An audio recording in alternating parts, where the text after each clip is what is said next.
We've all had an oopsie at least once in our life. We've taken a hard drive, we've taken files, and we've accidentally deleted them. I'm always on the hunt for really good software because I did that one time. I deleted literally 25 years of pictures and videos of my kids. So I try out different softwares to find some of the best ones so I can get my pictures back. So in this one here, they're called Tenorshare 4D Dig. So what we have, you have your hard drive. So here's the hard drives. As you see, I have 4 hard drives in here. You got your recycle bin. You can select a folder. You got Windows backup and desktop. So what's really cool here is if you accidentally delete something in your recycle bin, then you can just come right here to the recycle bin and it says that it has found 886 items. Then you got select folder. So you can select a folder within your computer and choose that folder of where you actually deleted it from.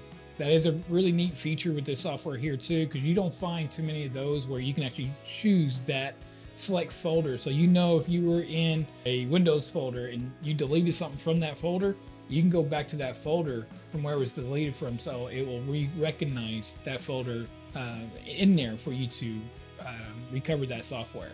So the same concept with desktop. Desktop is the same way. So you can click on desktop. If it was a photo that you deleted from the desktop, if it was a video, so on and so on, you can actually select that file or that picture from the desktop itself. So next up, we got the SD card. And I do have one sitting right here. I'm gonna actually recover from this SD card.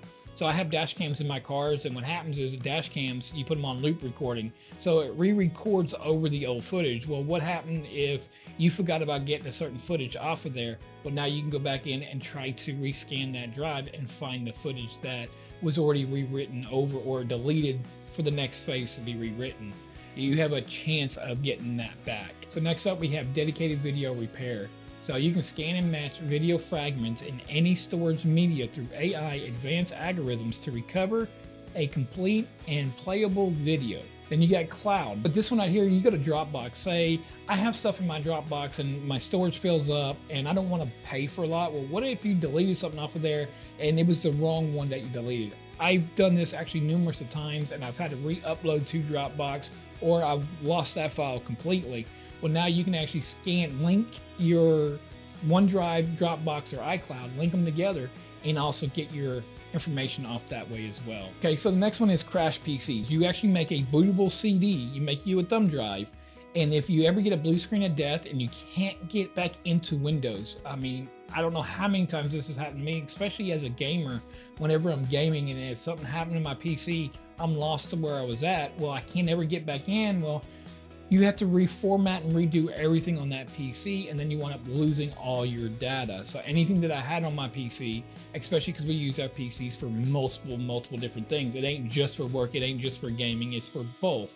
Well, if you were doing one thing and you wind up losing all your information, well, right here, you make you a bootable PC drive with this software on there. And what it does, it allows you to at least boot in so you can recover and go through your PC and get your information back. Okay, then they have a utility tool section.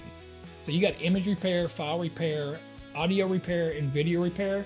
And then you got toolbox. These are separate from just the data recovery software themselves. Okay, so what I did is I made a little text dot file. And what I'm gonna do, this says for Tenorshare. So what I'm gonna do is I'm gonna go ahead and I'm gonna drop it into the trash bin. I'm gonna go ahead and I'm gonna delete this trash bin. The trash bin is deleted as you see up here.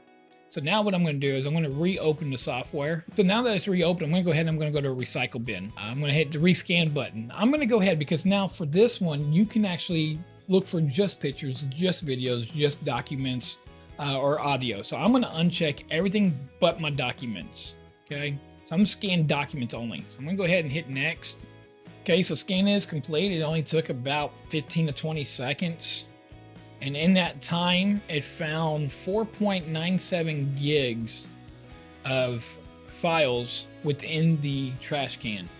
Okay, I only hit, scan for the documents itself. So up here at the top, you have file status, lost, and existing files.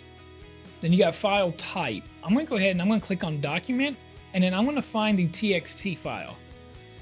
So now it's broke it down for me in there where the file that I'm looking for. Now, I did do the file today, so now you have modification time. So we know that we deleted it today. So I'm going to go ahead and click here, and I'm going to click today.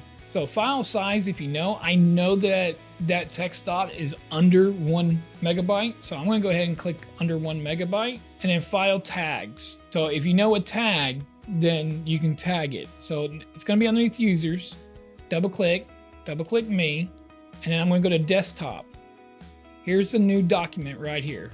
So this is the only one that it's found so far for today. Okay, so what I'm going to do is I'm going to go ahead and double click, and now it's asking me to recover it. I'm going to want to recover it. I'm going to choose D drive. For one, you never choose the same drive that is coming off of it. That way you're not rewriting over the data you're trying to recover. So I'm going to go ahead and hit save now. Okay, now it gives you an error warning. Don't save to the original disk where the data is lost, as it may have the data to be overwritten and lost permanently, which means that if you write there, you have a possibility, if it's the same drive, of rewriting over the same sector inside that hard drive. And then if you rewrite over it, you can permanently damage that file that you're trying to recover. So I'm going to go ahead and hit save anyways.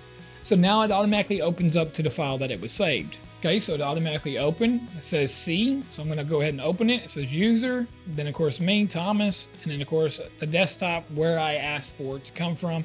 And then here's the document right here. So we come right here. Sometimes when you ever open Notepad, it keeps opening up more new ones. So you just read at the top to see what it is. So was I able to recover this file? If so, please subscribe. So don't forget to like and subscribe.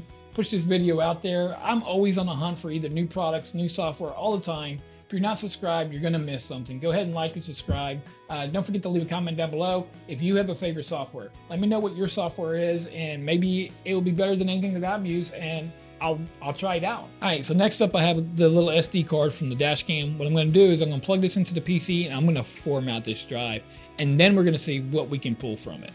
All right, so here's the SD card. I got some video footages. Here's some footages. So of course this dash cam is in parking mode right now. We have 1.10 of 29 gigs free. Right click, I'm gonna format. Go ahead and format this drive. All right, so format is complete. So now what I wanna do is I want to go to SD card, and it sees the SD card right here. I'm gonna go ahead and I'm gonna hit scan. And I don't worry about the photos, the audio, other, or documents. I'm only worried about the video files on here. So I'm gonna go ahead and hit scan only for videos and let it scan. Remember, we got almost 30 gigs of videos on this little SD card. Okay, so now it's done. That took about 15 to 18 minutes. I'm gonna hit okay. And again, it found 58.29 gigs. Let's go ahead and hit the recover. And then of course, we want to save it. I know I have a lot available on my E drive, so I'm gonna go ahead and hit save now, and now wait for this progress right now. So for the sake of this video, I'm gonna go ahead and I'm gonna hit stop. It says, are you sure you wanna stop recovery? I'm gonna hit yes. And now, whatever files that it found, I'm gonna come in here, and this is what I already found, and I killed it at what, 3 or 4%? Now, are they playable? That's where a lot of people have problems with, is are they playable? And look at there, 100% playable. And again, here's another one, very playable. So between the file recovery and the video recovery, the software is doing what it's supposed to do. So I am like really ready to put on my big drive. That thing right there is about 8 terabytes in that little 2.5. And I know that's going to take me hours. It always does. So I'm ready to put that on there and see what other images and videos I can get of my kids over the last 25 years that I lost there. But yeah, no, this software is 100%. It's worth it. It's pulling them files. Go ahead and check out this video right here. See if this video right here is worth your hard-earned money here in 2025.